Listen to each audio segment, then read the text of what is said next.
19 रमज़ान की सुबह को कि अब्दुर्रहमान इब्न मुलजिम एक नामी शख्स कि जिसने मौला कायनात को का इंतज़ाम किया गया आपको शहीद करने के लिए, ऐसी ज़िंदगी गुजारें, ऐसे बन के गुजारें कि अगर तुम लोगों से जुदा हो जाओ तो लोग तुमसे मिलने की तमन्ना करें।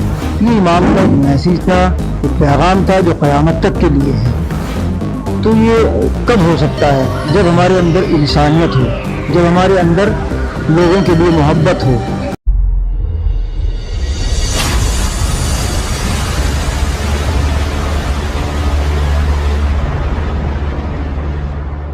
अस्सलामुन अलैकुम। आप भी प्रोडक्शन इस्लामिक देख रहे हैं आप, मैं हूं आपके साथ रवि शाब्दी।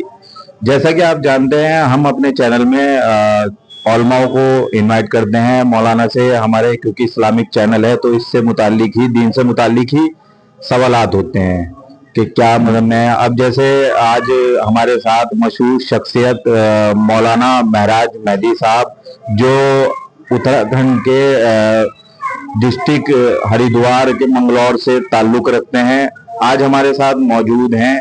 और सहारनपुर में मौला इमाम अली अलैहिस्सलाम की शहादत से मुनासिबत से एक मजलिस को खिताब करने के लिए आए हैं।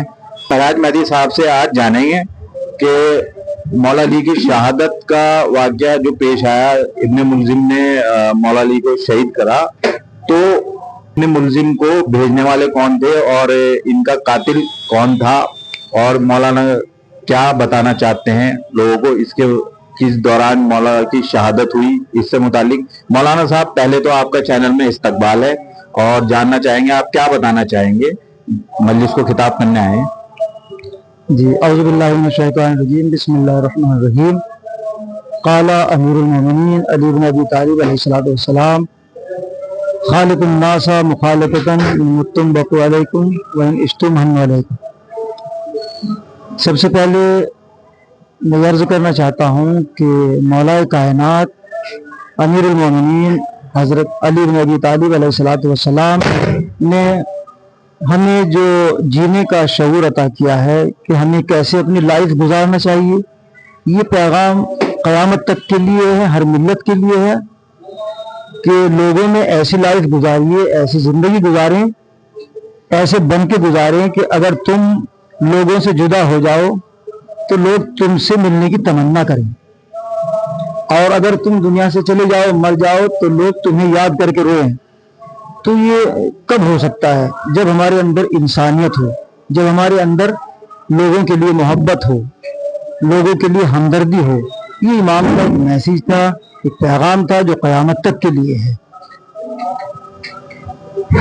तो मौलाना ये बताइए कि इमाम की शहादत कैसे हुई और ये वाकया कब पेश आया, क्योंकि मौला जो थे रातों की तन्हाई में लोगों की मदद करते थे, बिना मजहब और मिल्लत देखे गरीबों के पालनहार थे, और किसी को खबर नहीं होती थी। जब रात की तन्हाई में मौला जा करके मदद करते थे, लोगों की देखते थे, और उसके बाद भी मौला को शहीद कर दिया गया। और शहीद करने में इब्ने मुलजिम नामी जिसको आतंकवादी कहा जाता है, उसने इस वाक्य को पेश किया। इसको भेजने में कौन लोग थे, क्या था, थोड़ा सा इस पे रोशनी डालें मौलाना।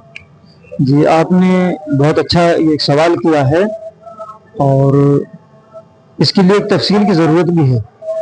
हालांकि मैं इसको तफसील से इस वक्त नहीं बयान कर सकता, इंशाअल्लाह मजलिस अज़ान में मैं कोशिश करूँगा उसको बयान करने के लिए। मुख्तसरन और इशारतन में अर्ज़ करना चाहता हूँ कि मौला कायनात हज़रत अली इब्न अबी तालिब अलैहिस्सलातु वस्सलाम सब जानते थे कि अजीम शख्सियत, शरीफुल नफ्स और अफजलुन नास थे, कायनात में सबसे अफजल व आला हमारे आखिरी रसूल के बाद। तो उन्होंने इस्लाम को मसलन फैलाया है, हुज़ूर पाक इस्लाम लाए हैं, आपने फैलाया है, और आपके बेटे इमाम हुसैन अलैहिस्सलाम ने इस्लाम को बचाया है। तो इस्लाम और इंसानियत का सारा दारोमदार ही अहले बैत के घराने पर है। तो जब आप इतनी अजीम शख्सियत हैं, उसके बावजूद भी आपको शहीद किया गया। देखिए, सवाल आपने किया है कि किसने कत्ल किया और उसमें किसका हाथ था। जाहिर है सभी तारीखों में आपको मिल जाएगा इस्लामी کہ عبد الرحمن ابن ملجم ایک نامی شخص کہ جس نے مولا کائنات کو 1000 درہم سے زہر خریدا اور اس کو تلوار کو زہر آلود کیا، وہ کوئی تاریخ ہے، میں ہسٹری میں نہیں جانا چاہتا، یعنی اتنا انتظام کیا گیا آپ کو شہید کرنے کے لیے، اور پھر آپ کو شہید کیا گیا شب 19 رمضان کی صبح کو آپ کے سر اقدس پر ضرب لگائی گئی حالت نماز میں۔ سوال یہ ہے کہ آپ کو شہید کیوں کیا گیا؟ یہ دیکھیے ہوس، جب انسان کے اوپر ہوس غالب آ جاتی ہے اور دنیا کا لالچ غالب آ جاتا ہے تو پھر اسے کوئی نہیں بچا سکتا۔ اس کو بنی امیہ کی طرف سے بہت سے لالچ دیے گئے تھے انعامات کے، اور وہ بھی جانتا تھا کہ مولا کائنات ایک عظیم شخصیت ہے، اس کے باوجود ایسا نہیں ہے کہ قاتل صرف ابن ملجم ہے، قاتل تو وہ ہے کہ جنہوں نے ابن ملجم کو تیار کیا، وہ بھی تو قاتل ہے۔ کربلا میں یزید نہیں تھا، لوگ کہتے ہیں کہ کربلا میں یزید نہیں تھا، یزید قاتل نہیں، لیکن کربلا میں حسن شمر نے امام حسین کو شہید کیا اور دیگر جو ظالمین تھے انہوں نے مظالم ڈھائے۔ یزید تو شام میں تھا۔ میرا سوال یہ ہے کہ بھیجنے والا کون ہے؟ بھائی جدھر سے حکم نافذ ہوگا اس کی حکم ہی سے فوجیں آتی ہیں، اسی حکم سے کوئی عمل وجود میں آتا ہے۔ تو بہرحال ایک پروپیگنڈا تھا مولا علی علیہ السلام کے خلاف، اور کیونکہ بنی امیہ تو یہی چاہتے تھے۔ اب میں بہرحال تفصیل میں کیسے جاؤں، جنہوں نے بھی یہ چاہا کہ مولا کائنات کے وجود کو ختم کیا جائے، اس لیے کہ ان کو خطرہ تھا، ان کو خطرہ تھا کہ جو شریعت، جو احکام اسلام، جو شریعت پیغمبر خدا لے کر آئے ہیں وہ شریعت آگے نہ بڑھے۔ لیکن امام کی ذمہ داری تھی اور امام نے بخوبی اس کو انجام دیا، نبی دنیا سے چلے گئے، اب امامت کی ذمہ داری ہے کہ اس شریعت کو آگے بڑھائیں۔ تو ظاہر ہے حکومتیں یہ چاہتی ہیں، طاقتیں یہ چاہتی تھیں کہ یہ سلسلہ شریعت محمدی وہیں پر رک جائے، لیکن امام نے اس سلسلے کو آگے بڑھایا۔ ایک پروپیگنڈا دیکھیے، جب ایک جرمنی فلاسفر کہتا ہے کہ اگر کسی کو ختم کرنا ہے تو اس کے خلاف پروپیگنڈا کرو۔ 90 برس تک مولا علی علیہ السلام کے خلاف پروپیگنڈے ہوتے رہے، مسجدوں سے سب و شتم کیا گیا، لیکن جرمنی فلاسفر کہتا ہے کہ یہ علی کی ذات تھی، کہ وہ کل بھی علی تھے، آج بھی علی ہیں اور علی رہیں گے، اس لیے کہ جو حق پر ہوتے ہیں ان کا وجود نہیں مٹتا۔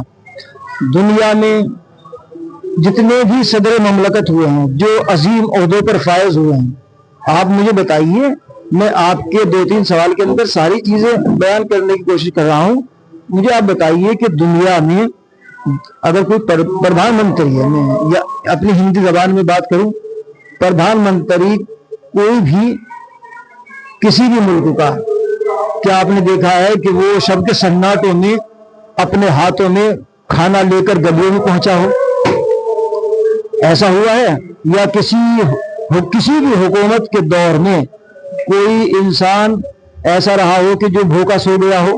بالکل رہا ہے، بہت سی جتنی بھی حکومتیں گزری ہیں سے بھوکے بھی رہے ہیں، پریشان بھی رہے ہیں، غربا مساکین بری حالتوں میں زندگی انہوں نے گزاری ہے، لیکن مولا کائنات علی بن ابی طالب کی ایسی ذات ہے کہ ان کے مختصر سے 4 سالہ چند مہینے کے دور حکومت میں نہ کوئی بھوکا سویا ہے، نہ کوئی برہنہ رہا ہے۔ جب تک امام سب کو سیراب نہ کر دیا کرتے تھے، شکم سیر نہ کر دیا کرتے تھے، اس وقت امام نہیں سوتے تھے۔ شب کے سناٹوں میں امام دروازوں پہ جا رہے ہیں، دق الباب کرتے ہیں، ایک آنے والا پوچھتا ہے کہ آپ کون ہیں کہ جو آنکھیں سوئی ہوئی ہیں اور آپ کھانا کھلا رہے ہیں؟ تو امام نے کبھی نام نہیں بتایا، بلکہ مولا کائنات نے یہی کہا کہ بس اتنا سمجھ لے کہ ایک خدا کا بندہ ہے جو اپنا فریضہ ادا کر رہا ہے، جو شریعت محمدی کو زندہ کر رہا ہے۔ تو یہ ہمارے امام کا کردار تھا۔ مولا علی کی سیرت اگر ہم اس کو اپنا لے تو ہماری لائف یہاں بھی کامیاب ہے اور وہاں بھی کامیاب ہے۔ بہت بہت شکریہ مولانا سے۔ کچھ اور بھی ایک سوال ہے جو اکثر آتا ہے کہ شیعہ میں مولا علی پہلے خلیفہ، کیونکہ عید غدیر میں पैगंबर ने बता दिया था, तो इससे मुतालिक थोड़ी सी रोशनी डालने मौलाना, थोड़ा सा बताएं। जी बिल्कुल, ये एक तफसीली आपका सवाल है और इसमें तफसीली जवाब होता है। बहरहाल गदीर में सारा मामला हो चुका था, सबने मुबारकबाद भी पेश कर दी है और नबी ने फरमा दिया है कि या अली अंता वारिसी अंता खलीफती फिर दुनिया वल आखिरा, दुनिया में भी और आखिरत में भी। और नबी ने कहा कि ये हुक्म मैं अपनी तरफ से नहीं बल्कि अल्लाह की तरफ से मैं बता रहा हूँ। तो सबने मुबारकबाद भी दी। अफसोस ये है, तारीख का अलमिया ये है कि जिन्होंने गवाही दी थी, जिन्होंने मुबारकबाद दी थी, जिन्होंने कहा था बखिन बखिन लका इब्न अली इब्न अबी तालिब, आपको मुबारक हो कि आप हमारे भी मौला हो गए, हम सब के मौला हो गए। तो फिर गदीर के बाद 2 महीने 10 दिन गुजरे थे, नबी का विसाल हुआ और उसके बाद शरीयत मोहम्मदी को बदलने की कोशिश की गई। तो अब नबी मासूम हैं, तो मासूम की जगह पर तो मासूम ही आएगा ना। लेकिन उसके बाद मसला ये हुआ, उधर नबी का इंतकाल हुआ, नबी की वफात हुई या नबी की शहादत हुई। तो फिर जब नबी बनाकर चले गए थे अपना रहनुमा, अपना जानशीन लोगों के लिए, तो फिर अब किसी ऐसे शख्स को इमाम की जगह पर नहीं बैठना चाहिए था कि जो नबी की मर्जी के खिलाफ हो, अल्लाह की मर्जी के खिलाफ हो। इसीलिए परेशानियां आई, प्रॉब्लम्स आई दीन मोहम्मदी में। भाई सुबह की 4 पढ़ा दी गई, ये क्यों हुआ? जुमा बुध को हो गया, ये क्यों हुआ? इसलिए कि वो शरीयत मोहम्मदी नहीं थी। शरीयत मोहम्मदी वही है कि जो रसूल लेके आए, जिनको मौला अली ने बचाया और फैलाया, और इमाम हुसैन ने उस शरीयत मोहम्मदी को क़यामत तक के लिए बचाया है। लोग हमें समझना होगा कि जाहिर है, आपका एक सवाल भी था जिसमें इशारा था कि अहले सुन्नत के चौथे खलीफा हैं और अहले तशय्युअ के पहले खलीफा हैं, तो सब चौथा मानते हैं अहले तशय्युअ अहले सुन्नत में। लेकिन बात चौथे और पहले की ये ज़ाहिरी एतबार से है, लेकिन अल्लाह की तरफ से, मासूम की नबी की तरफ से जो खलीफतुल्लाह है वो खलीफा अव्वल अमीरुल मोमिनीन अली इब्न अबी तालिब हैं, इनके अलावा कोई नहीं है। और उसके बाद जो सिलसिला आपकी ज़ुर्रियत ताहिरा है, उसके बाद इमाम हसन है, इमाम हुसैन है, इमाम ज़ैनुल आबिदीन, यहाँ तक के सिलसिला हुज्जत आखिर तक हैं। और वो हुज्जत आखिर जो पर्दा गैबत में रहकर हमारी रहबरी कर रहे हैं, हमारी रहनुमाई कर रहे हैं। अल्हम्दुलिल्लाह हमें इस बात पर शुक्र है, फख्र है कि हमारे इमाम कल भी जिंदा थे, हमारे इमाम आज भी जिंदा हैं। बहुत बहुत शुक्रिया। ये थे मौलाना महराज मेहदी साहब। आप इसी तरह से देखते रहिए आबदी प्रोडक्शन इस्लामिक। हम इसी तरह से मौलानाओं को अपने चैनल में इनवाइट करते रहेंगे। मैं हूँ रवि शाब्दी, कैमरामैन अली के साथ, सहारनपुर।